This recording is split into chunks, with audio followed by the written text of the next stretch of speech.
one way to put it. Yeah, I forgot my medication right now. Oh, here we go.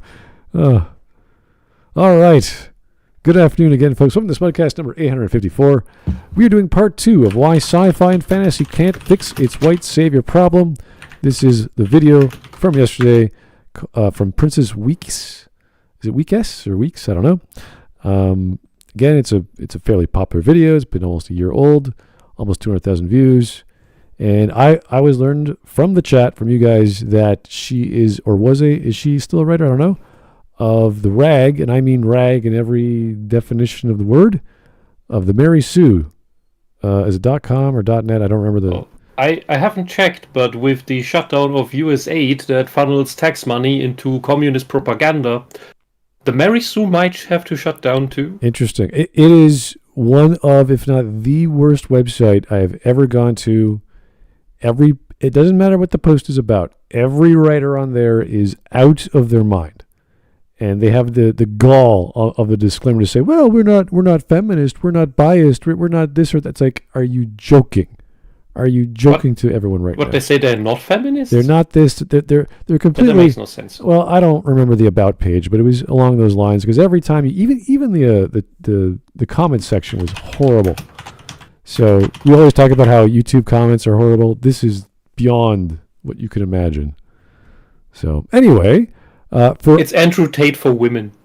No, it's worse than that. It's beyond the concepts of masculinity versus femininity. Anyway, we were last time talking about, or she was talking about something to do with Dune, and that's why Whisp kept rambling on about Dune, and I was just like, okay, this is not a Dune. I know this is not a Dune video, but she brought it back. So. Because it's the current popular thing. Let me rewind again. Let me rewind it a bit, and then she's going. Oh no! And just to remember some context, we can get on with the video. Here we go. On Arrakis, we have done all we can for you. A path has been laid. But he does use these tools. He uses people's faith. He uses the powers that he's been taught. He uses all the privileges that he has in order to gain revenge for his father at the expense of literally billions of people. Okay, so... So she's conflating this. So there are not billions of people on Arrakis. The planet cannot sustain that many. Yeah. It's a desert. And definitely one of his motivations was to get revenge on his dad, but that's like... one of 8 different... Justice. Yeah, there's all kinds of things happening. We're talking about war here, guys. It's not just... We're talking about the enemies being the bloody Harkonnen. Yeah. And you get to see, in the movie, you get to see the home planet of the Harkonnen, and if that isn't fascism, I don't know what is. Yeah, I don't know if you guys remember, if you did any research on Dune or how it came about. Believe it or not, it was inspired by Lawrence of Arabia. And if you want to talk about the white savior complex, Lawrence of Arabia is like an inverted white savior complex. Like, it starts off, he goes to Arabia, he tries to help the natives from the Ottoman Empire, and then the British Empire comes in and starts promising all this stuff, and we're going to help you with this, and they fail on their promises. So it's kind of like this riches to rags story. Oh, it's worse. Oh, that's really bad. When the tribes finally all get to Damascus, and Lawrence wants them to all like, yeah, we got it. And then now we're gonna make a nation thingy. And then the tribes all started hating each other and tear it apart, so it can't actually happen. Yeah, so that was, I mean, it's not a great film. I don't think it's a classic, but a lot of people love it for many reasons. So that was the inspiration for Dune. I don't think Dune is largely a white savior complex. I don't think the races of any of the houses or the empire or whatever, they don't care. This is not even an issue in even the golem makers. Like, they don't care about what color your skin is or your class. They just care about power. Yeah, not in the first 3 books. Well, the Tleilaxu care about the Tleilaxu. The Bene Gesserit care about the Bene Gesserit and their eugenics program of creating the Übermensch, which then Paul is, as well as his line. The Tleilaxu also want to create the Übermensch, but in a different way, by cloning people together into weird multitude people that can change shape. And I think the only ones who really don't care because they're not actually shown in any way are the Ixians, who built all the technology, and the Guild, which are all addicts and therefore mutated anyway, and the trade conglomerate that has no face at all, as well as whoever else is in the Landsrat of worlds. So, yeah, it's really only... The only time race is mentioned over culture, by the way. It's usually... Dune is a story of cultures. The only time race is mentioned is in the second trilogy, where it's about secret space Jews controlling everybody. Well, that's... yeah. We don't... And it's portrayed in a positive light, because the writers... yes. Well, yeah. A lot of the stuff in the... I don't even think the show, like whatever Denis is going to do with his series, is barely going to touch past the third book. They can't. There's no way. You can't touch that. You can't touch that stuff. It's so... You can try with the fourth book, with the discussions with Leto, but you would have to actually write them out, which Brian didn't do. You can't read it. It's just the beginnings of sentences and then ... Then Leto says something again. The other character, it doesn't matter who. It doesn't matter whether it's Duncan or anybody else. Then wants to ask a question, but what about, or have you considered? And it's just hacked off. Leto immediately interrupts and continues his tirade. So it's just monologues. It's not dialogues with God. It's just God, the author, monologuing. Ayn Rand is better to read than this garbage, because Ayn Rand at least thought about what she was writing. Well, I don't think we're going to ever get to the Bene Tlaxu or any of the other. No. We're never going to get that far. So, if you want to imagine what the Bene Tlaxu actually look like, not just their shape-shifting agents, play or watch The Legend of Zelda: Twilight Princess, and think of Zand, the puppet boss of Ganondorf in that game. Yes, that's how they act, including the movements and the clownish stuff and the weird...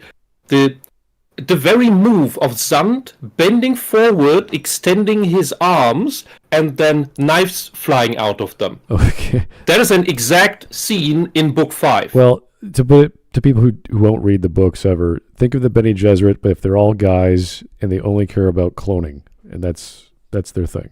Yeah. So they survive by...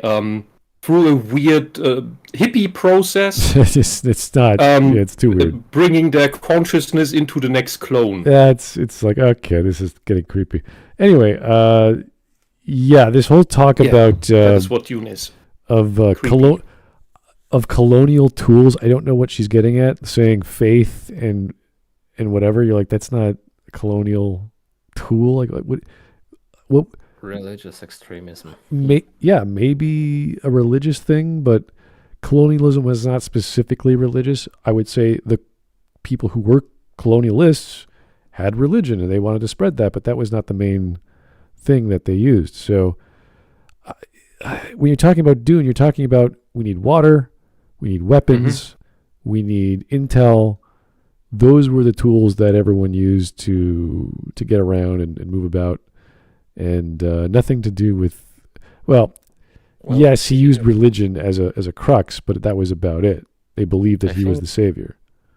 I think that the main problem is that she's calling the tools basically every part of the experience. So whatever you went through, those are your tools. So since he had, you could say, privileged life, so he is using the tools of the privilege. And it's the logic here is completely insane to me. Because on the other hand, I'll ask you, what other tools did Shaka Zulu have at his disposal than anybody else in the Zulu tribe? He made it an empire, a horrible fascist, murderous empire that genocided neighboring tribes, enslaved neighboring tribes, built this giant, horrible nation. And the Zulu are still defined by that mindset. But he did that, but no other Zulu did. And that was before the evil white man arrived in South Africa. Yeah. So what was different about him? How could he do that? And why nobody else? Why is it only the white people who are bad for using what's at their disposal? Well, in regards to Dune, there were two things that they did that you could consider tools. One was using the religion and this generational idea that permeated the Fremen, so that they believed in this concept of a Messiah. And the other one was the actual weirding way, or the weirding module, that not only did Paul have powers with, so he was genetically created to use that skill, and then he became this what's the special word? Yitzhak Haderach or something like that. Kvisatz Haderach. Yeah, it's this crazy word. And he brought the actual... It's Hebrew. It's just a language. Okay. And he brought the actual weirding module that was a literal weapon. So, yes, those are technically tools, but it's like saying, if you can create a religion based off social control, genetic control, and supernatural powers and technology like weapons, then yes, they are tools of colonialism, I guess. I mean, it's very specific to by the way, maybe she's not aware, and you certainly cannot see it in the Dune movies, but the Fremen, despite living in caves, have extremely sophisticated technology. They create plastics and other chemicals, explosives, lasers, all of this nonsense they can create.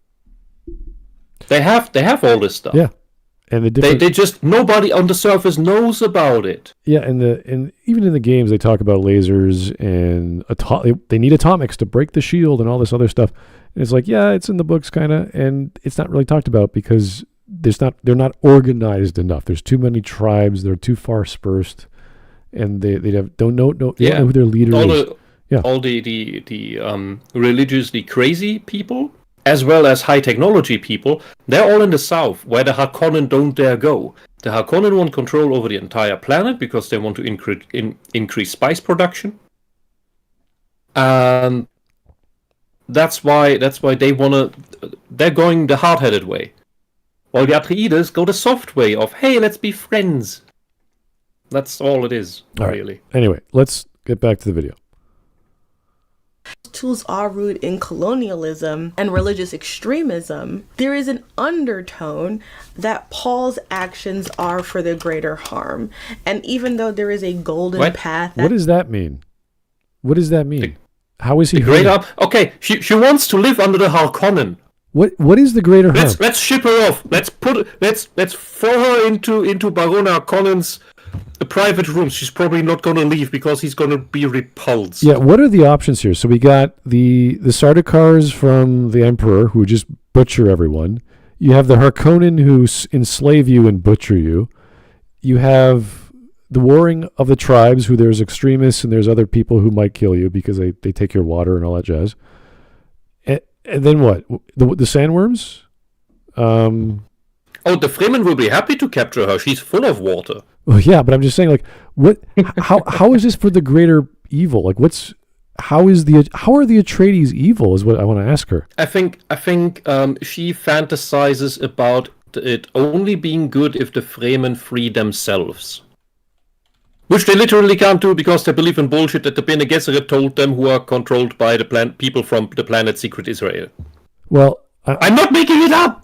I'm trying to think of other options. Like what was the other? Was it Cortino or Corino? What was the name of the other? House Corino. Was that the other major house? That's the Emperor. It's the same thing. Never mind. Okay. Never mind. So yeah, they have no option aside from the literal Messiah figure in lore, in their history, that has come to save them. Why would they not choose the guy who's performing miracles, who can predict the future, and is uniting all the tribe? Like, why wouldn't they choose that dude? It's like if Jesus of Nazareth came by, and all the tribes of Jerusalem were like, why would we go with this guy who's like the Son of God? That's not what we want. We don't want to be saved. It's like, what? It's this bizarre idea that oh yeah, we'll choose our Roman enslaved or our Roman slave masters who are better than this guy who's performing miracles. Yeah, I mean, what have the Romans ever done for us? Yeah, probably a bad example. Oh dear.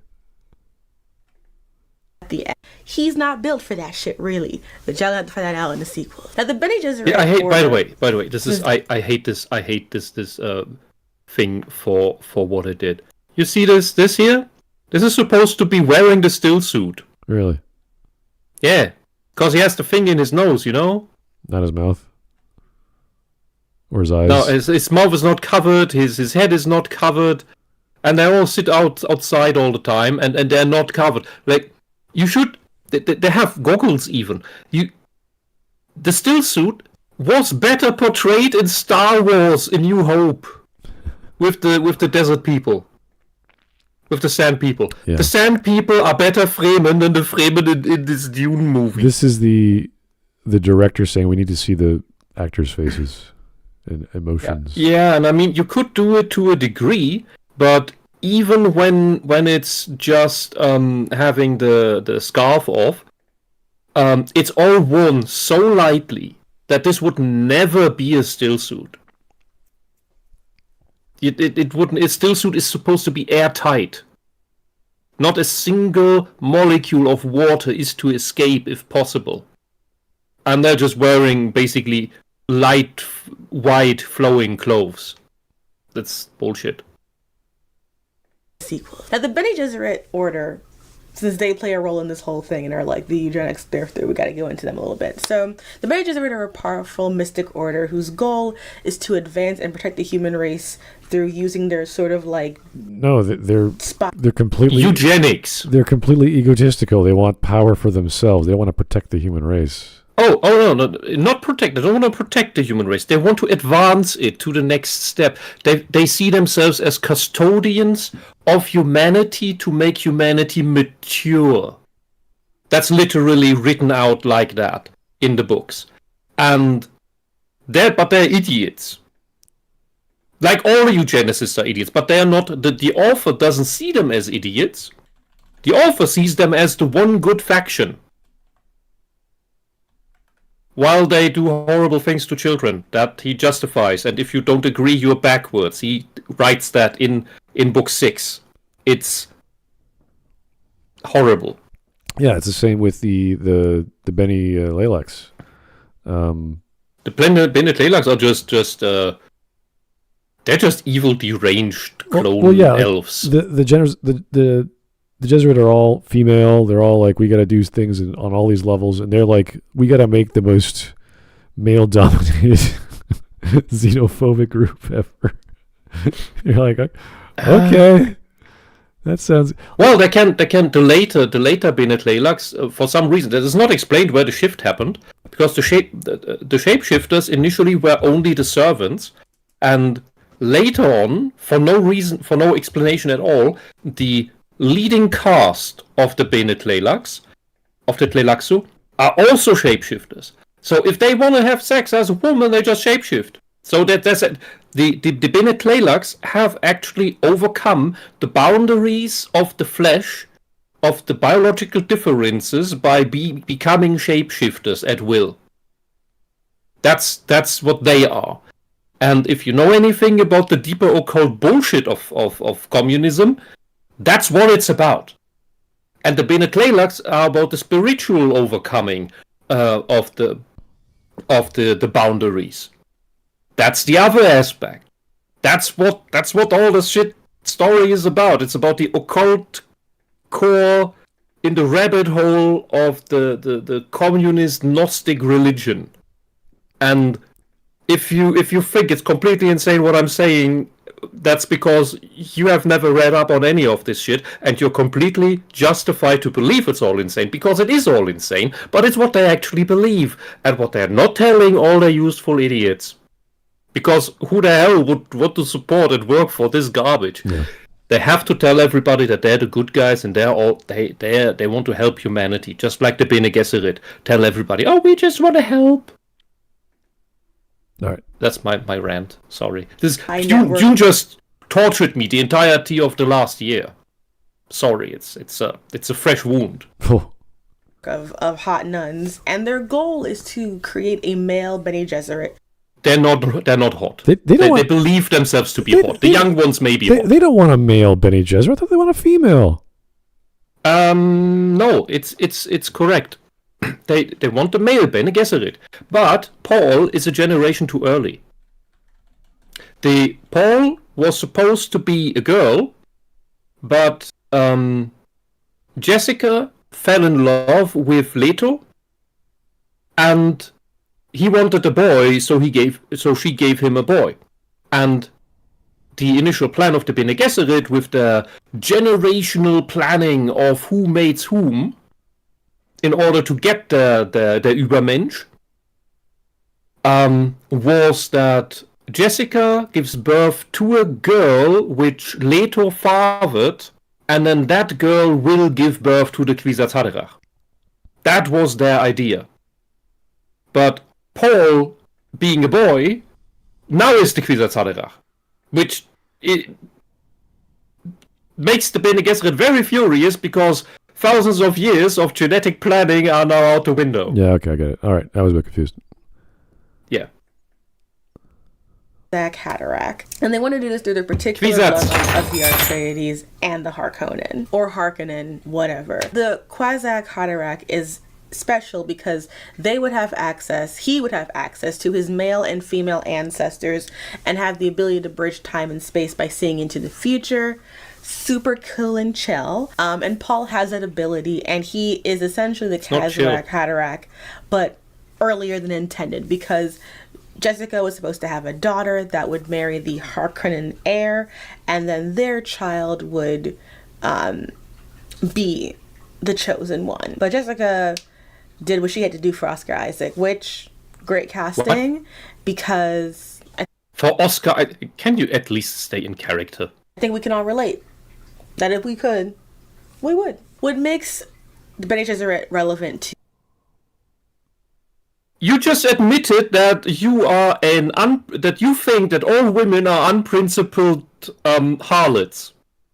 That earlier from yesterday, the talk about fanfiction makes a lot more sense now. Yeah. So much for a Mary Sue writer being a total feminist who hates the patriarchy, and then sees one hot guy and says, "Oh, he'll do whatever he wants." Well, listen to yourself. Read her T-shirt, okay? So it's the same. She knows what she likes, obviously, and she's a fanfic writer. So yeah, makes sense. Yeah, and she at the same time wants to fight the patriarchy. Yeah, and it's all free and be her own woman. And then she sees a hot guy, and it's all out the window, and she wants to be his woman.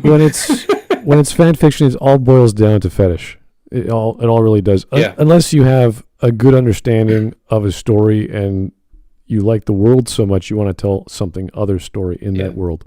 So, and if you ever wonder whether you're dealing with the writer's specific fetish, you will notice it simply through, suddenly there comes a passage which is of a much better quality of writing, that is almost poetic. Yeah. Goes on for about half a page to 2 pages, and is the specific thing. It's about one very specific thing. And then it's over, and it's back to the normal writing style that is usually a bit clumsy and underdeveloped compared to that section, because that was the fetish, and it is so qualitatively better written because this is what the author thinks about all the damn time. And when we say fetish, we mean that in a literal sense. It's not just, oh, what a wonderful romance. Like, no. It's porn. It's sex, pretty much. So. It can be benign things. I've seen the... Sometimes, maybe. There was a website of very whimsical stories that were all involving stepping into bubblegum. And then there's always this extra passage of describing the feeling of stepping into it, and this obstacle under your soul that then gives you the specific feeling of slight stickiness as you make every step. And it's like, there's a site that is just this? And there's no sex in there. This is just various stories about stepping into bubble gum. It's like the guy who likes popping bubble wrap. It's like a whole site dedicated to popping bubble wrap. I was fascinated by the sheer fact this exists, and it had these cute little cartoon watercolor pictures drawn to it. Like it was like some 12-year-old kid made all this, and it's just about our fascination with stepping in bubblegum. But it's technically the writer's fetish. All right. Okay. Well, let's keep going. Of Dune, the way that he becomes a messiah, Paul, is that over the thousands of years they have set up religious prophecies that would benefit them if they were ever stranded in unsafe territory. On Arrakis, their planted myth is the Isan al-Gaib, and it's someone who will come from outside of their community to help them. They put the same thing pretty much everywhere. The Missionaria Protectiva is a universal thing. It's just the adaptations are just minor. The Fremen are already dealing with oppression and subjugation and are now being told through this religious... Shouldn't you be rather pissed that the Bene Gesserit manipulate an entire people that way? No, it's Paul's. It's all Paul's fault. Because he's a guy?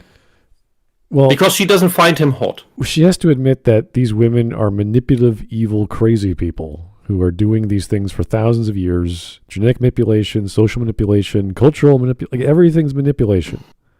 But no. Very, very womanly. But Paul, the unexpected savior character that they've been prophesying all this time, who is himself just a tool of the Bene Gesserit against his will. And then he breaks out of that control and becomes his own person. Paul is the bad guy because he refuses to do as the Bene Gesserit want. He stops the space communism. That's good. This myth will be coming to them from among their oppressors. You add on to this a teenager who, I remind you, whose frontal lobe isn't even developed yet. What? His frontal lobe is so developed he can see in the future.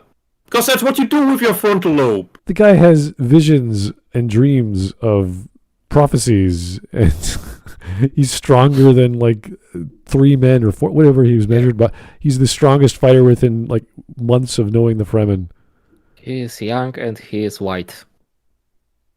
Yeah. Man, if you have a problem, yeah, but on the thing of seeing into the future, all that foresight really is in the normal, mundane, real world is taking everything into consideration and simulating the future to see what is most likely and what are the threats so that you can maneuver. And if you look into the deeper sections of the Dune books, it is described in a very similar fashion. It's just that the spice enables this. It supercharges your brain to the point that you can do this into the future of 1,000 years and to basically predict what people are doing and saying on other planets, which is where it becomes a bit magical. But that's literally all it is. And you do that with your frontal lobe, which means that Paul has the superest frontal lobe ever, and you can't actually make this argument here. By the way, if you complain about this part, if this is icky to you, don't read book 6. Well, because that's about forcing little children to do very naughty things. The concepts of Dune, of the melange, the water of life, even the Reverend Mother uses that to have her own trances and enact the generational memories of all the people or whatever. That's what all Bene Gesserit can do. Yeah, so it's like you can't say, well, his brain is undeveloped. It's like he's taking a drug that expands his consciousness, and he's already having visions before that. So yeah, who cares how do you measure one's frontal lobe being measured, like developed or not? Besides, on top of that, the thing is, when Jessica is pregnant with his sister gets the spice trance while she's an embryo. Like she doesn't even have arms, and she is then already hyperconscious as an embryo that barely has brain cells. Yeah, and can communicate with Jessica, and as well has access to all the past memories of generations, all back to the Stone Age. And Dune probably plays in the year 10,000 something. They don't even know. This is so far into the future. They don't remember Earth. Only the Bene Gesserit with their ancestral memories remember Earth, and Paul remembers Earth. But nobody else even does. There are no history books still recording that. The thing is that this embryo, that is just a couple of cells, also can see into the future. So the thing is, when she's born, she is this like 3-year-old, 5-year-old that acts like a granny, like an old woman because she has the wisdom of generations inside of her, and it freaks everybody out in the siege. And at the end, she kills Baron Harkonnen, which they didn't do in the movie, which is a giant letdown, because at the end of the second movie, she is somehow still not born yet. What was the word they gave her? The name they gave her? The living abomination. The abomination, yeah, because she could listen to the Harkonnen and all these other dead people.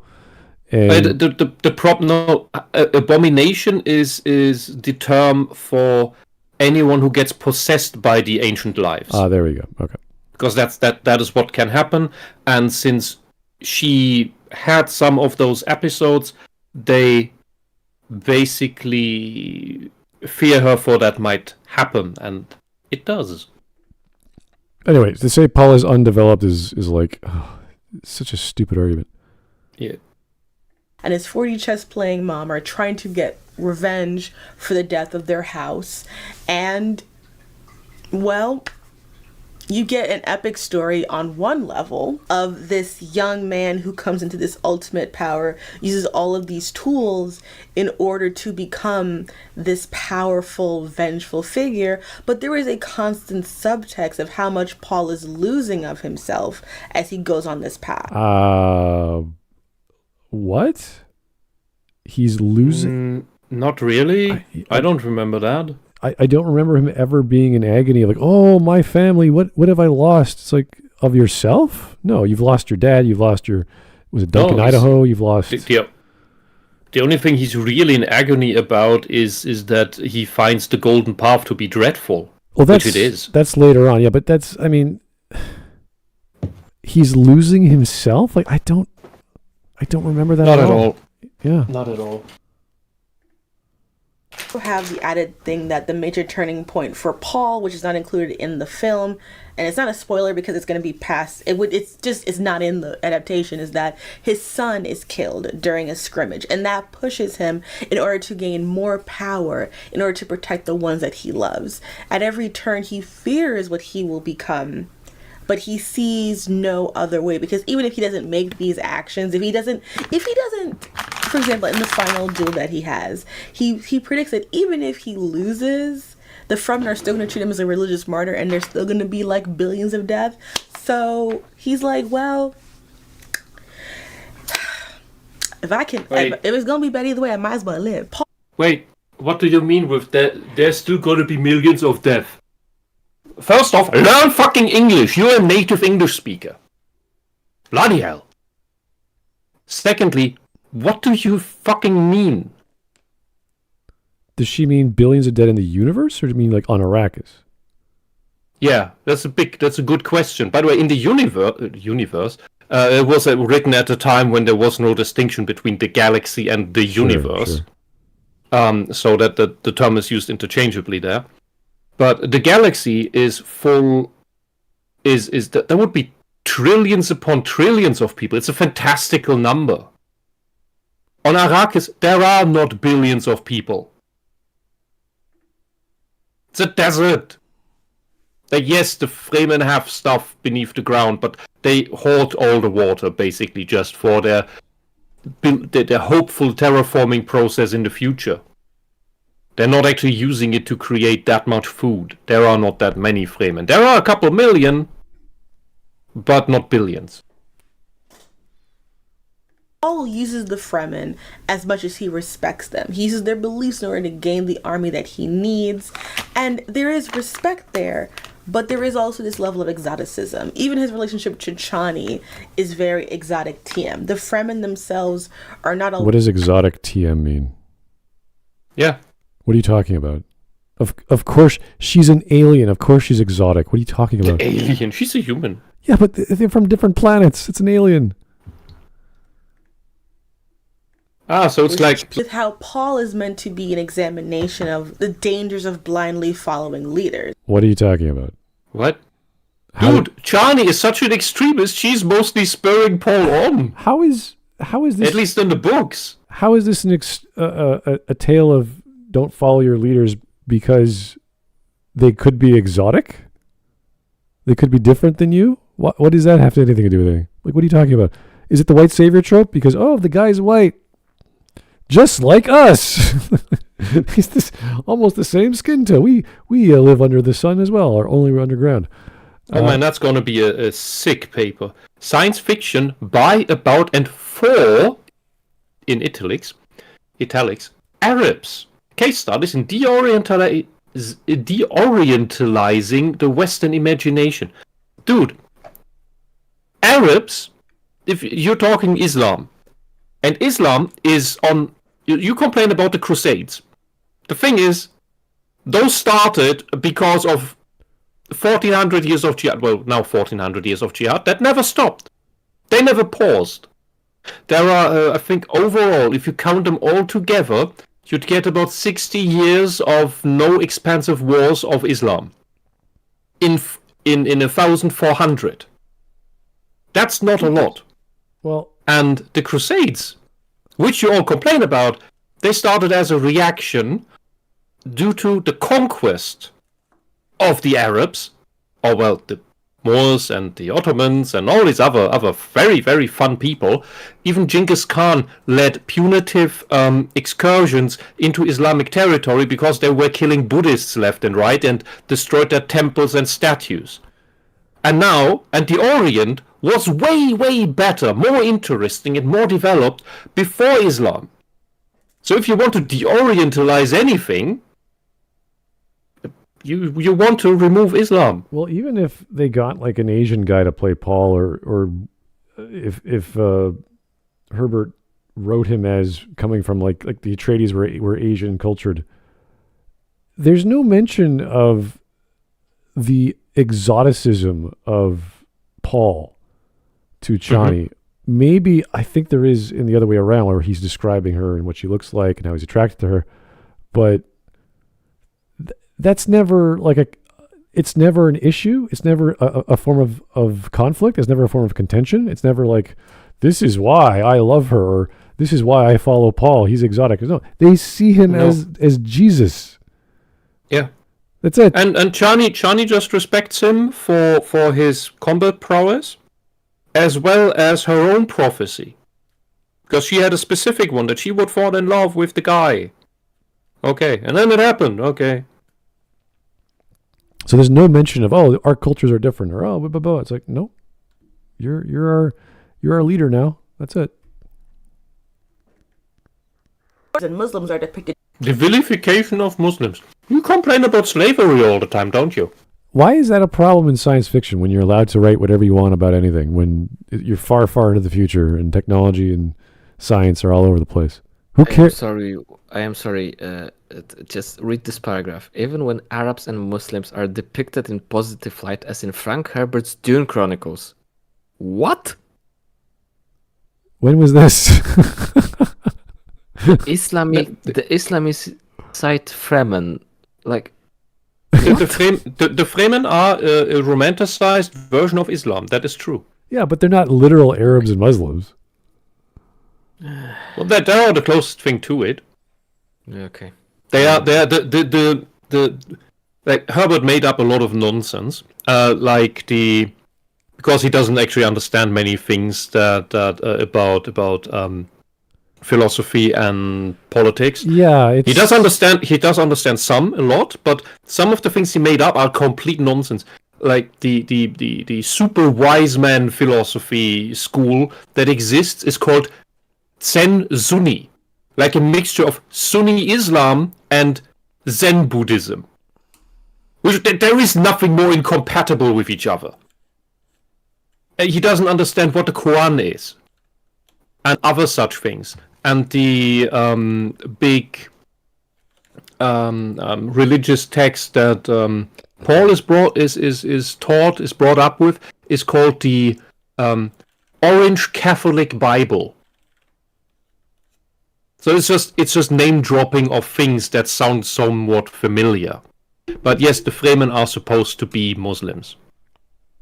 That's why they call the worm Shaitan, which is the Arabic word for the devil, because it's actually a story about devil worship, but in a positive light. Because what did in Genesis God do to the snake after as punishment? Rabbit, you're Christian, you know this.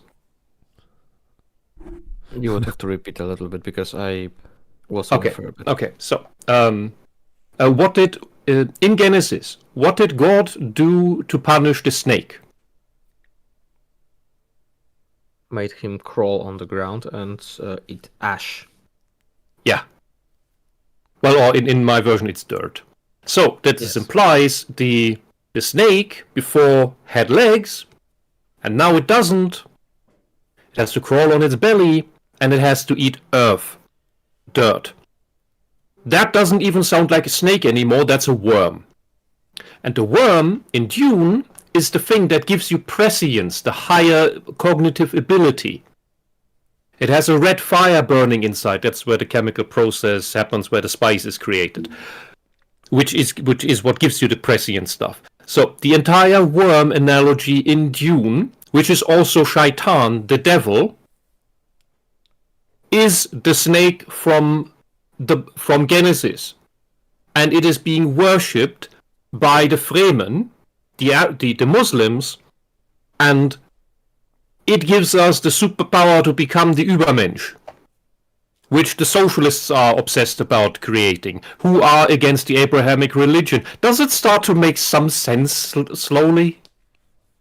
It's crazy shit, man. It's crazy shit. It's way too much Yeah. of this everywhere.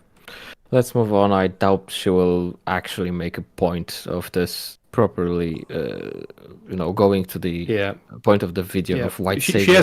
She has no idea that she's actually the defending her actual oppressors, the oppressors of her own people, who, as speaking as black Africans, who were enslaved by the Arabs, by the Muslims. And they never talk about that. Way more than the Atlantic slave trade. That the West even fought to end. As in Frank Herbert's Dune Chronicles or Robert Heinlein's Stranger in a Strange Land and Starship Troopers, it's still tongue-in-cheek. The Islamic... Wait, where are the Muslims in Starship Troopers? And the Arabs? That's a good question. Yeah, I don't know. Did I miss that? I did. I know I did. Maybe second-class citizens? I don't know. I haven't read Stranger in a Strange Lands, sadly, but it's not in Starship Troopers. I hope they do not. This person does not mean the box. That'd be funny. It would not surprise me. Essential as they are to Herbert's epic, never seem to be able to get their act together without the help of House Atreides, descended from Agamemnon. What you have with Paul is a deconstruction and playing with this idea of sending this man into this white character into this foreign place, being wrapped up in the politics of these indigenous people, allying with them to try to help, but the undertone of always being that while he may be the most powerful and all these things, it's because of manipulation, it is because of the stepping stones of imperialism that have been put in before him. He is simply taking all of these tools and now refocusing them onto himself. And that is the subtext of the book. But if you're not reading it that deeply, then you do just see this character who, like, trips and falls into committing several genocides. Trips and falls? Yeah, that is the first problem. The second one is if you are not reading into it that deeply, dear woman, if you read into anything too deeply, quote unquote, you can get anything out of it. You can attach any kind of ideology to whatever, almost everything. Yeah. And Which is on these which topics, is what she is doing here, and she doesn't even realize what she said. and on these topics, Dune is not deep at all. It's very clear cut. It's very explicit.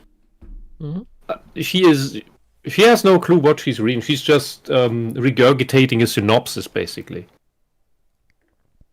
Seems to be so. All right, 23 minutes. We're doing okay. Not too bad. The allusions into what? What does it have to do with having melanin in your skin? Yeah, I don't know. Yes, that is what I was going to ask. As a person of color, I see the allusions into it. It's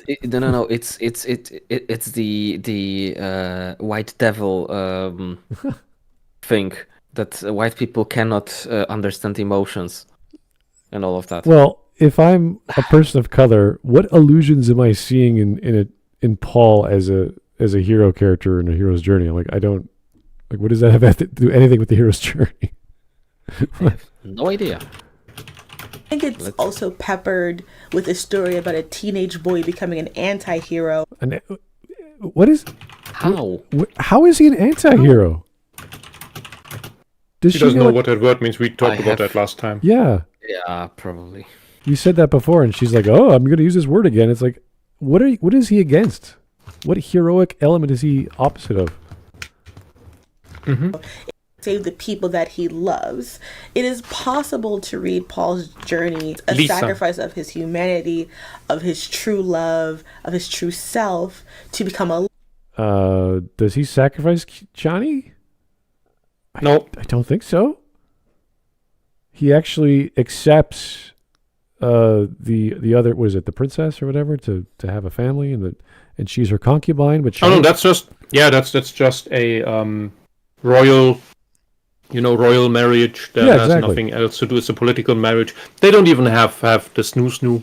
Yeah, and it was Chani's idea for him to marry Irulan. Exactly. She was. But that's not brought in. But in the movie, they changed that to Chani being surprised by Paul doing that, and now being even more resentful than she already was. In the movie, it makes absolutely no sense that these two are together. So even though Paul is examining this white savior narrative, because he is... Oh, they put some in the... Paul is doing that. Yeah, in the text it says deconstruction, but in her words she didn't say that. I'm like, who wrote the text for this one? Brian. Okay. He is a savior. He is a chosen one, but he's also destroyed by that very premise. And just to take it back to How is he destroyed by the premise of being the chosen one? Why was there a question mark at the end? What is she talking about? She's not even sure what she's talking about. What did she say? Like, how is he a deconstruction of being the white savior, and now he's an anti-hero? And it's just there's too much she's saying. And I'm just like, where are you getting these words? Wynn's idea of the white... Yeah, one thing that I wanted to say is how you can apparently read so much stuff and not be able to use words properly. Yeah, it's like Brian Herbert. He also didn't know how to use words properly. Yeah, it's well. I'm not exaggerating. I'm unaware of how much this guy has, the Brian Herbert, read, but this woman apparently is a bit of a reader, so it baffles me. Yeah, but it's using like the words in an incorrect way. It's like a binge watcher. You're ogling the screen. That doesn't mean you're actually watching what's happening. I don't mind that she doesn't have the same way you can read a lot. I don't mind that she doesn't have the pronunciation or the correct words. Yeah, that's fine. That's not my issue. Yeah, it's just that when she uses the words like anti-hero, and you're like, I know what that word means. How is Paul an anti-hero? And I can't see it. I could see Batman being an anti-hero, but Paul, he's literally Jesus to these people. It's like the greatest thing that could ever happen to him, and for him to be the anti-hero, he would have to be like the devil or something, like a guy who's manipulating them somehow. He's the opposite of manipulation. He is Paul. He's the guy. He's your leader. He's not lying to you. He's going to save you all. And then what happens is not under all of his control, which wasn't the best outcome, but that's what they wanted. So no, he didn't manipulate them. He's not like Batman breaking the law for a greater good. He's not doing that. He's literally just, guys, let's get together and stop these evil bastards. We're going to kill you all. It's like, okay. If you have a problem with manipulative people, that would be Jessica, the rest of the Bene Gesserit, the Harkonnen, the Tleilaxu, the guild, the Travelers Guild. Pretty much everybody. Paul's son, Leto II. He's a pisshead. Yeah, he's pretty... Effectively, he becomes a pisshead. Pretty bad emperor, yeah. Who manipulates the entirety of humanity.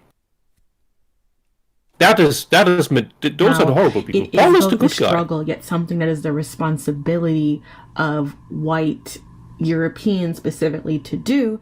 You can see how Paul himself, in taking on this golden path, he doesn't take on the golden path. The golden path is something you choose to perpetuate. Yeah, we've talked about this, but yeah, everyone knows if you read past Children of Dune, Paul does not take the golden path. Yeah, the golden path is the thing that's supposed to save humanity down the line through the millennia. That has to be where you have to do really atrocious things, which are these several genocides and the whole psychological re-education of humanity. Mind you, that's a lot of communist garbage. In order to save humanity in the long run. That's what the golden path is. And Paul, having a conscience, thinks, oh fuck, no. No. I don't want to kill all the Fremen, they're my friends. Deconstructing what? What are we talking about now? What is he deconstructing? The white man savior complex? So is he the white savior, or is he deconstructing the white savior? What is it? No, he's the Israeli savior. I don't understand. Like, she's saying these words, like, what do you mean by deconstruction? Which term? Is he or is he not a white savior complex? If he's not, what is he? And if he is, how is he deconstructing it?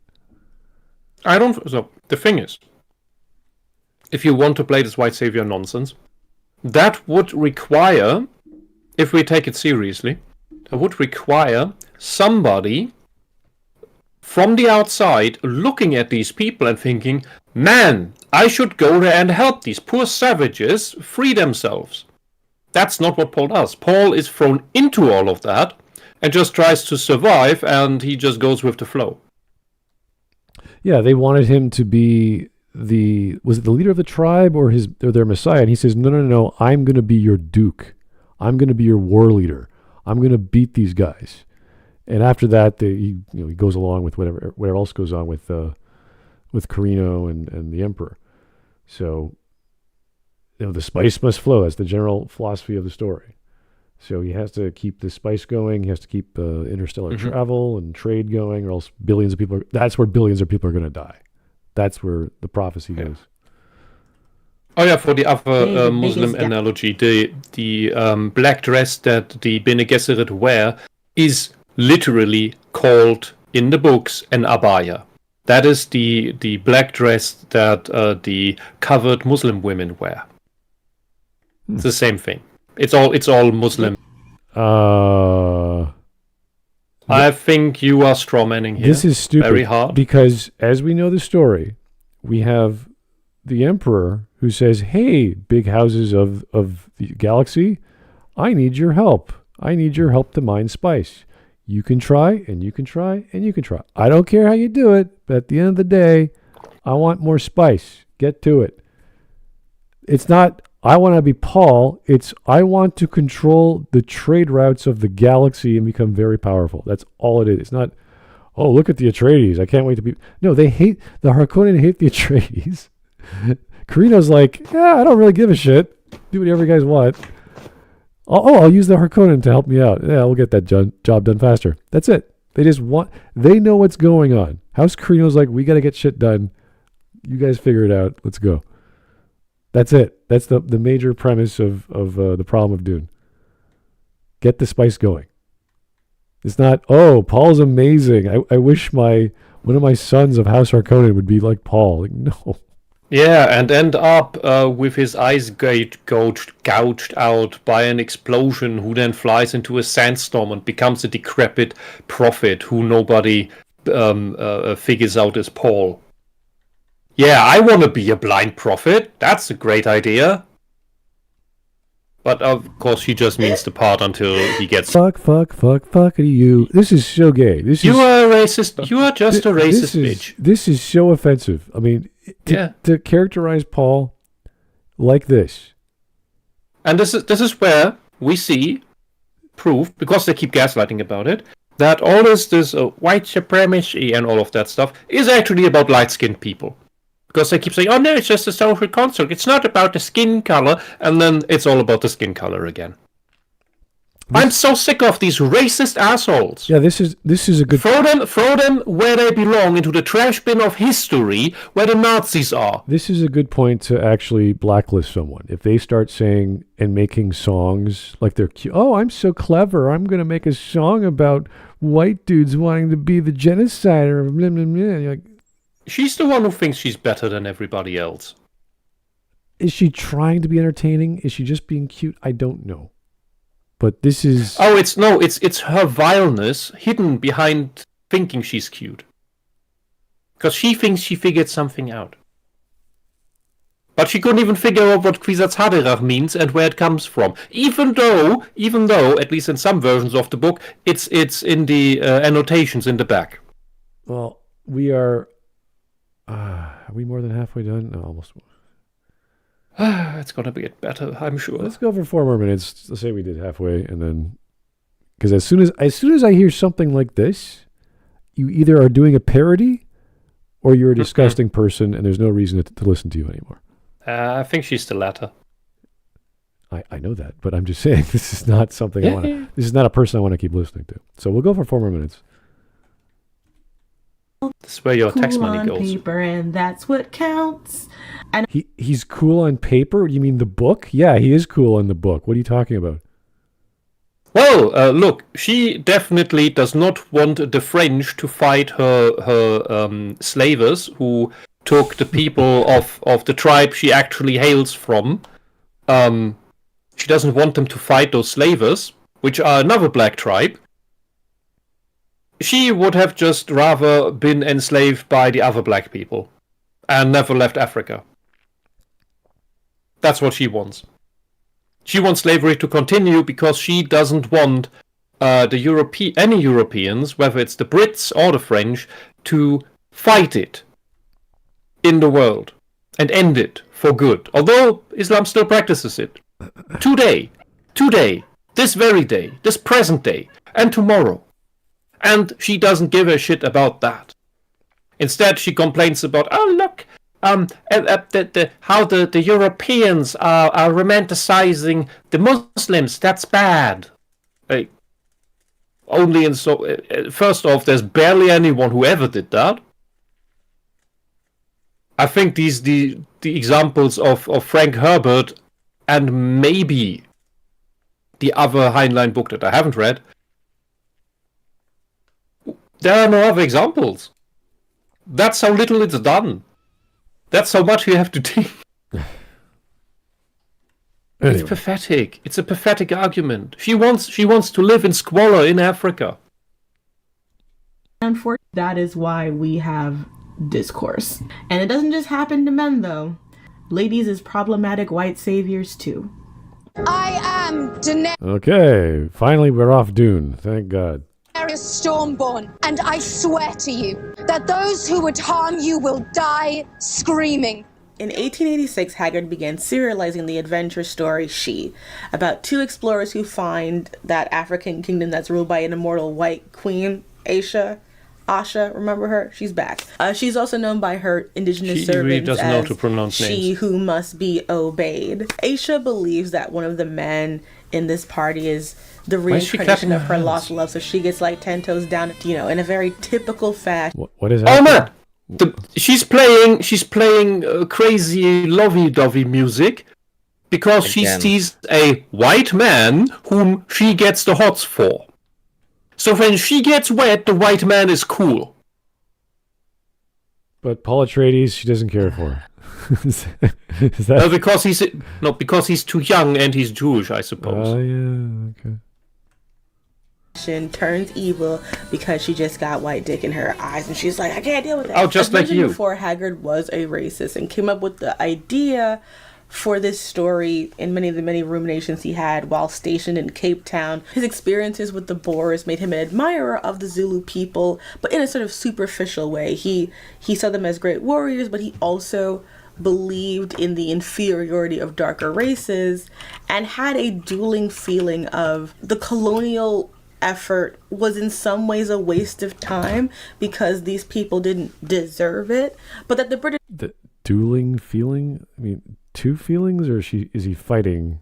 Because you spell it in the D-U-E-L, not D-U-A-L. Okay, he's fighting with himself. I have this feeling. I don't like it. Okay, just say he has two feelings. people above all were best equipped to handle the African nations. At the same time in England, we were seeing the beginning of the new woman idea appearing, the changing of womanhood and what it meant to Victorian women, getting more political rights, getting more legal rights, because after all, this entire era. Can you explain to me the term "new woman"? Um, Is that another invention by the socialists to put next to the new man? I'm assuming it's the Looking, I think it might be that. But women's suffrage. I don't know. That's something along. Oh yeah, to emotionally manipulate all the women so that they keep voting left, so that the socialists stay in power forever and will never get rid of their Orwellian tyranny. Thanks, women. yes, is being ruled over. precisely this cartoon, this scribbling you see before us. It's Yeah, propaganda. Because it wasn't about male electors only. There were women who had the right to vote because it was tied to property. So if you inherited property as a woman, you had the right to vote. and there were a lot of them who did not want to do that. Because they knew how many really stupid women are out there. Well, and some of the voting was on going to war, and no one wanted to go to war, so the men had to volunteer to go. That's the next thing, where then the right to vote was tied to serving in the military, and the suffragettes, one of their slogans, literally, one of their key points, literally was that they could not bear that black men get the right to vote before them. Let that Yes, sink in. Let's move on. All right. is being by a woman, even though she herself was not promoting any of these things. The fact that she was a woman and that this entire era of greatness for the empire was being run under a woman, that all mattered. Andrew M. Stauffer wrote in his introduction, I don't think that the British would care if it was a king or a queen on the... I don't think she made any sense at all right now. Yeah, that was like... doesn't matter at all. Oh, dear. You want a competent from monarch, that's all. 2006 that the novel named for her, but told in his voice, captured the uneasy attraction that late Victorian Britons felt towards the African continent, which remained for the most an imagined land of natives both cruel and sexually alluring, of big and exotic game, of lost cities and archaeological Sexually treasures, alluring? and of hidden sources of life and fertility, all ringed with dangers and death. Moreover, Asha herself becomes the focus of desires and It's anxieties adventure. related to women's power, late in Queen Victoria's reign, when modern ideas about gender equality were being raised in earnest. At times, Haggard's novel seems to have emerged straight out of the Victorian subconscious. Rudyard Kipling once said to its author, "You didn't write she, you know. Something wrote it through you." While Aisha is white, she's also meant to be Arabic in origin, which kind of speaks to the sort of complex ways in which many people, So what is it now? give and take whiteness away to Arabic people. What?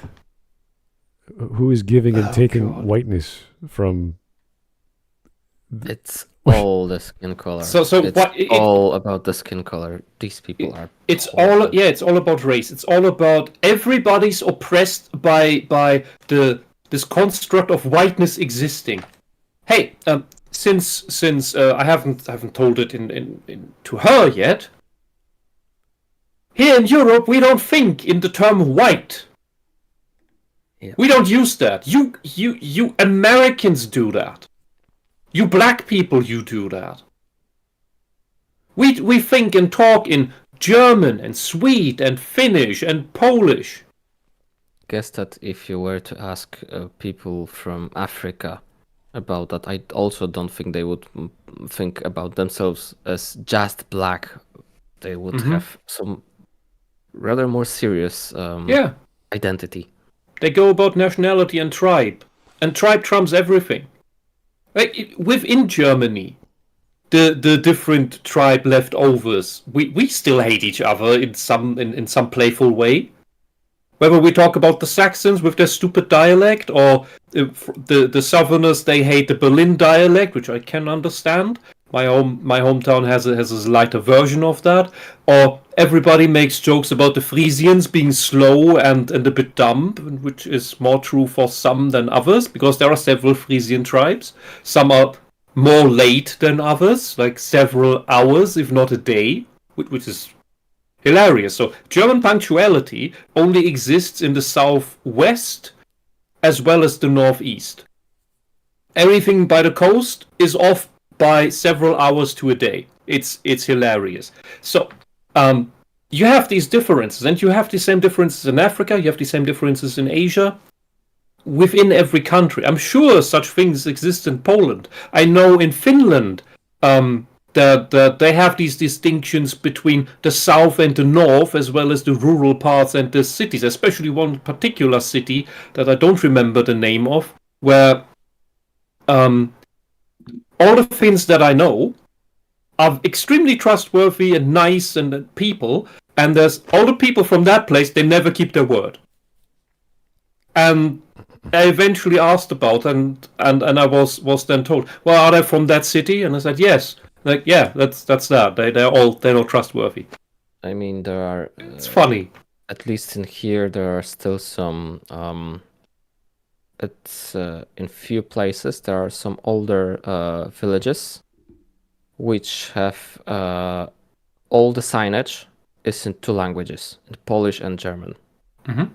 Because it was a native German village, and like full-on German village, not something that was, that Germans were put there at some point. No, they were here for quite a while, and people basically kind of assimilated, but a lot of them were still like using both languages and all of that. Mm-hmm. Look at, there's not the Canadians. Like, everyone makes a difference between Quebec and the rest. Yes. Right, Smart? Well, we don't want to. They sort of assert themselves. we are not Canadian. We are Quebecois. Quebecois. It's like, okay. Do you want to get along with us? Do you want to separate? Like, what do you want? Well, and Northern France hates Southern France, and Southern France hates Northern France, and all of France hates Paris. It just goes down. It's just higher resolution all the way down to our village is cool, and in the other village they do things weird and they pronounce that one word weirdly. Let's shoot a fire arrow over there every night. Oh, they shot one back. Okay, next week we'll shoot another arrow. Anyway, that's what it is. We're almost done it's not here. White people. Let's keep going. Here's two super chats from Vladimir Dragunov. Thank you, sir, with the fives. She seems generally surprised that a white colonial limey was racist. Okay. A limey? That's an interesting way of putting it. And one more. I've seen Euros talk about whiteness. Granted, they usually wear the funny windmill armbands. Oh. Those will not be Germans, though, because those would be talking about Aryans. The neo-Nazis and the Nazis themselves did not use the word weiß. It sounds absolutely alien to use that word, that color, the word for that color, the German word, at all in regards to people. Yeah, unless they're talking about... It doesn't fit. In German, we do not say die Weißen or wir Weißen. Nobody says that. It's insane. Unless... It sounds completely wrong. Unless they're talking about beer, then it's okay. Yeah, Weissbier is a different thing. Yes. Or Weißwurst. Yeah. Anyway, we are almost a minute done to the halfway point, and then we're going to call it an evening because I really think she's a joke. I think this is a big joke. Of course, all of these people are jokes. It's just that just because they are doesn't mean they're harmless. It's like they filled their brain with crap and they're trying to get it out and they don't know how, so they got to make dumb videos to. Well, they're trying to convince other people to have the same crap in their heads. It's multiplying. It's metastasizing. Yeah. Rabbit? Yeah, it all depends on the magnitude of stupid. Yeah. All of them are stupid, but it depends on the magnitude of stupid. So they turn every one of the activists into a Zerg hive that then creates more creep that then seeps into other people who then also turn into Zerg hives. I was going to say a character like Maggie May is very emotive and she dances and she dresses up and she puts makeup on and she sings songs. I'm like, she's a little girl having fun, and then she's lost in this crazy land of ideology. In this case, this lady...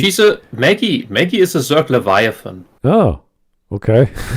In this case, this girl's got this fetish for white men, and she goes on to fanfic.net, and she's into that culture for some reason, and she has to bring it into politics somehow. I don't know. These people are very strange, and I also wish... mind that according to her, there's a clear distinction between Arab and white. Well, although a lot of Arabs look indistinguishable from Europeans. I just want her to join... But she does not make a distinction between Semites and whites. I want her to join a book club or a writer's circle or a creative writing class and just talk to the people there. Like, just because... She probably has one. I know, but just like go to a community college or something and just get to know random people, because they're all going to be like normal people who are just interested in books. You know, Smart, she'll then put all the creep into their heads. She'll try, but they'll be like, you're crazy. Like writers don't have discussions like this, or students. They'd be like, what are you talking about? This is completely... No one is thinking about this. Like if you had a story about... Stephen King does. Well, and Neil Gaiman does. And George R. R. Martin does now. University. Sorry? When was the last time you were at a university? Oh, geez, U of T. That was or community college. Yeah. It might be a bit different. That was long when Jordan Peterson was still a professor there, right? That's true. That is true. Yeah. That's actually a few years before. Yeah, he actually decided to. Was it 2006 or 2007? He decided to take that microphone and go out into the commons and try to talk, and then that stupid left-leaning chick and that guy behind him destroyed the microphone. He had to start screaming. 2007? You mean 17? No, it was before that. That event that was in the 2010s. No, I think it was before that. No, that was in the 2010s. I'd have to check, but I remember him, and I remember that event. Anyway. Were you there? No, I was not physically there. I didn't take his class or anything. It's basically down the street around the corner. It is, but U of T is gigantic. The campus is huge, and it takes over like a huge part of downtown. So you get lost. Anyway, minute and a half. Figure, both beautiful and terrible, with a fearful power that is seen as a threat to the civilized world. Not so much to the people she's already ruling, like an emperor, but there's a giant fear that she has a bottomless pit over here with that shit. The terrible ship evidently might go to England, and it made me absolutely shudder to think of what would be the result of her arrival there. In the end, she would, I had little doubt, assume absolute rule over the British dominions, and probably over the whole earth. And though I was sure that she would speedily make ours the most glorious, prosperous empire that the world had ever seen, it would be at the cost of a terrible sacrifice of life. There's a very clear link in my mind between Dany and Aisha. In the her mind. Targaryens as well occupy like this strange ethnic space in Westeros in the timeline that we mainly see them in. They are a Valyrian family that is they're a fallen house. They are ex-royalty, yeah. from Essos, the East, and it's a much larger and more diverse continent than Westeros. Diverse? Oh, you mean because there's people who are not just light-skinned? By the way, God, what were the Phoenician-like people called in Westeros? That house? The Venetian? No, with the Vipers, with the guy who then fought against the mountain and got his head crushed. Yeah, I know what you mean. It's been a while. Yeah, those were not diverse. You think it's the difference between the people in the south of Westeros and the people up north by the wall is not different enough to call them diverse? The Martells? It's just they all have light skin colors, therefore they're exactly all the same. You bloody racist, you think that black people are a monolith? I don't think the Martells were the Elizabethan. Those were the exotic Arabian-ish kind. I was thinking of that old master. What was her name? Queen of Thorns. What was her name? Oh yeah, but I meant the Martells. Okay, the Tyrells. Sorry, the Tyrells were the head. Olenna. Yeah. Anyway, we're almost done. And so you have Dany being both white. Dany is being white. Okay, that's interesting. I wonder what that means. Oh my A god. house of crazy albino. Dany's being white today. Like, oh, all right. What is... Could she be black you tomorrow? disgusting racist piece of shit. That is such a horrible thing to... What does that mean? I'm being black today. Dany's being a little orange today. Like, what color spectrum is Dany today? What is Wakanda? Isn't Wakanda a white country? It completely insulates itself, hoards all the technology, subjugates and enslaves its neighbors, and then leaves the rest in squalor, being enslaved by whoever else comes along. That's very white, isn't it?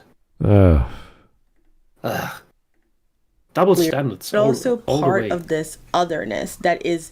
What is... Okay, what does it mean to be white? What does it mean to be other? The words she uses, they're all supposed to be amorphous and undefined, so that she can just give you these feeling vibes of oh, it's different, it's other, it's icky, it's Does she mean... That's all that her language is. It's just the other. It is the Does she mean the Targaryens are special because of their lineage and they have like a immunity to fires or like a magical property in their blood? It's because she's blonde and blue-eyed and has light skin. Okay. Part of the legend of her house. For whoever does not know anything about Game of Thrones, the Targaryens are dragon lords who survived the basically Atlantean doom of their homeland and lived in Dragonstone until their family's ancestor Aegon the Conqueror started the Wars of Conquest and took over Westeros. It's basically the Norman conquest of England. And it's always interesting because as we're talking with House of the Dragon coming out, there is this nuance of like the Targaryens are white enough to move easily through. Oh yeah, wait. Yeah, that was the thing we all wondered about. What the fuck was that? Until their family's ancestor Aegon the Conqueror started the Wars of Conquest and took over Westeros. It's basically the Norman conquest of England. And it's always interesting because as we're talking with House of the Dragon coming out, there is this nuance of like... Yeah, here, Mr. Diverse Targaryen Dreadlocks. Are the Targaryens now white people? Or what? How does this even work? How does genetics? Well, this doesn't. Doesn't. He's being white today. Maybe tomorrow he'll be black. I mean, in the books, they had some had blue hair at least, where it's super magical. But see, original Game of Thrones made some sense. It was kind of grounded. Well, look at this sentence. But then all your race obsessed, race fetishist commie shit needs to creep in, and now nothing makes sense. The Targaryens are white enough to move easily through Westeros. So to be white allows you to move through Westeros. The more white you are, the easier you can move through Westeros. Does that mean if I'm white, I can't move through? It's like fuel. Probably because the super Mongols are gonna rape kill me. Maybe the whiteness determines how well you could fly a dragon. That allows you to move easily through Westeros. I don't know. Well, why would Noble essentially go on what she indicates in here would be a spy mission? Because she goes on to move easily through Westeros. So in what way? Like travel? Nobles don't really travel without an entourage or stuff like that. So especially since they're royals in this story, they're all part of the royalty. Yeah, I wonder what is the point that she's making here. Yeah, and why is that the quality of whiteness? What is that? I mean, what are we getting at here? I don't understand. She said it before, now she's saying it again, this white quality, and now she's attributing it to travel. And you're like, I don't get it. White enough to move easily through Westeros, but they're also an other that maintain that otherness through inbreeding and PR. That full otherness is not really explored often. What are you talking about? Otherness and through PR? I have no fucking clue. Because it's just they magical. have white hair and have dragons. I don't know. It's magical language. Just put on a hat. I want to stop, but I'm like, what are you saying? Didn't see part of the book outside of incest because they have been normalized as an acceptable higher. They're the royalty. They're the people in charge. That doesn't mean that you accept them. It's just that you can't do shit about it. Just like the Fremen couldn't do shit about the Harkonnen. How are they normalized? They're the guys with the big flying beasts in the air that melt stone. If you look at them funny, they can burn you with a wink. Like, what are you talking? Yeah, they're the people with the nukes. Yes. They accept it as they just have the nuke. We have normalized dragons and burning people instantly. And those who don't just have nukes frequently use the nukes. Or let's say they have the monopoly on guns. This is why you, as the people, want guns. They also have the that green fire stuff that they invent. Oh yeah. So they got more. So if everybody had a dragon, things would be more equalized and the government would respect its people. Everybody gets a dragon. There we go. Okay. That'd be amazing. They are this family chosen by the gods, right? When we see Dany and Essos, that is where we are dealing with the colonial narrative that we've been discussing all the way through. How is Dany a colonial narrative when she is an exile? She's not coming from a higher power like an imperial family. She's literally running from for her life. Well, because she is white, she takes over everything, and everyone just bows down to her. Oh, right, yeah. Yeah, she's a Mary Sue. That bit of Paul comes into her because even though Dany may be ancestrally from Essos. No, if she was Paul, she would actually do some things herself, but she doesn't. She just gets everything handed to her by being there. She has been raised to see herself as a child of the West. With the child of the West. Let's not read too much into that, I guess. Their values and manners versus where she grew up. Now, I think there are things that Martin is alluding to in his works, And then there are things that I think that I'm probably putting in there. Clearly, there's a complexity to how Dani and her identity as a white savior deconstruction. Okay, yeah, we're done. White savior deconstruction. Yeah, I'm sure Martin was playing with those ideas. I'm sure. Back of his... Oh my God, Vladimir, you just went through all kinds of super chats. I was not paying attention. I don't know if they're legal to read. I'm going to try. I'm going to try because I was so pissed off. Anything can be better than that. Frog Jupiter for the 5. Thank you, sir. My favorite anti-juice conspiracy theory is that the Austrian painter... No. Of course, the Austrian painter was a grandson of a Rothbard and enacted the 6 million to make the juice more sympathetic. What the hell did I just read? It continues. It's going around the censorship, I would guess. Okay. Yeah. And have an easier time when taking over the world. Okay. Yeah, that is a logical post hoc ergo propter hoc rationalization, as that is certainly what can be done. Whether that means that is the case or is just an unfortunate conclusion, who knows? Yeah, that's employing the Rothbards in that assessment is a little bit of a stretch. Look, right now we have the JFK files open, which tell us that it was 6 shots from several angles. I think I watched that 90s, was it the 80s or the 90s movie a few 91. times. 91, 91. yeah. It was like I remember watching that. That was crazy. So Yeah, and more of the bits in that movie are now all confirmed. yeah, it's kind of strange. I was going to Because it call. was made by the guy who actually investigated the whole thing, and Yeah. he made the movie, and then the CIA and FBI torpedoed and slandered the movie as completely crazy bullshit.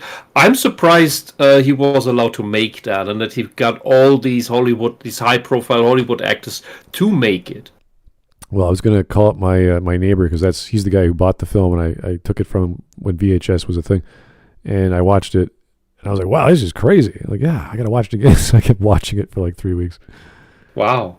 Yeah. Yeah, go watch JFK, 1991. Yeah, really good. Great movie, and largely confirmed now. That's the scary thing. Yeah. I don't know if anyone else has read the condensed version of what's happened the past week with the JFK files, but you should probably check it out. I love the official document that says, and then his head just kind of did that. All right, and Vladimir Dragon for the 2. They are very liberal with the nukes. Yes, the House of the Dragon is very pro-fire. Recreational dragons for everyone. Yeah. Got a problem? Wait, that can be misinterpreted. We have a solution. It's called Dragon. Angry family member, rebel army, doesn't matter. Use Dragon. Okay. Do we have any stream memes? I think we do. Let's see what we got. It's not really memes, I would say. Uh-oh. What do we got? Unfortunately. Okay, March 22nd. Here we go. The Mary Sue. Princess Week. She goes by Princess Weeks. This is so childish. This is so stupid. Figuring out how to talk about female characters you don't like when you're a feminist. What? How is this a problem? This is so retarded. J.K. Rowling traffics in trends. So she is battling with her cognitive dissonance. I don't know what that is. I don't want to know. J.K. Rowling traffics, whatever that means, in transphobic stereotypes by creating murderous cis men, serial killer who dresses as a woman to kill. What the hell? Oh! You mean like Silence of the Lambs? What kind of sentence was that? Yeah, it's the J.K. Rowling traffics in transphobic stereotypes. It's Buffalo Bill was not trans; he was a fetishist. Yeah, in her book, because J.K. Rowling did write some kind of crime story. There was something like that. Interesting. Yeah. Good for her. She writes books. For anyone listening for the first time, 99.999% of the people on the left who claim to be trans are not trans. They're just fetishists. Yeah. They don't have the condition. the actual That's condition. why they look like demon clowns. The actual condition we like to refer to as AGP. So. No, that is a fetish. AGP is an actual fetish. Well, yeah, but that's what they run off to say they're trans. No, they run off of gender dysphoria, which is the actual condition. But they don't have that. Has a what? They don't have that. The AGPs don't have gender dysphoria. Yeah, exactly. That's why I said they run off the AGP. They don't, because they can't run off the thing they don't have. Now I know what you mean. They are. Do you mean they are AGPs? Exactly. Yes. Yeah. Okay, good. Another one by her from 4 years ago. After Star Wars, my biggest fear for more Dune is more Dune fans. You mean fans who actually like the books and understand them, as opposed to you? No. Men wanting to be Paul, wanting to be the white. Oh yeah, Yeah, we just learned that. Oh no, they like the hero character. They want to be white. And they did Stilgar dirty. I really liked book Stilgar. Movie Stilgar was a clown. Oh.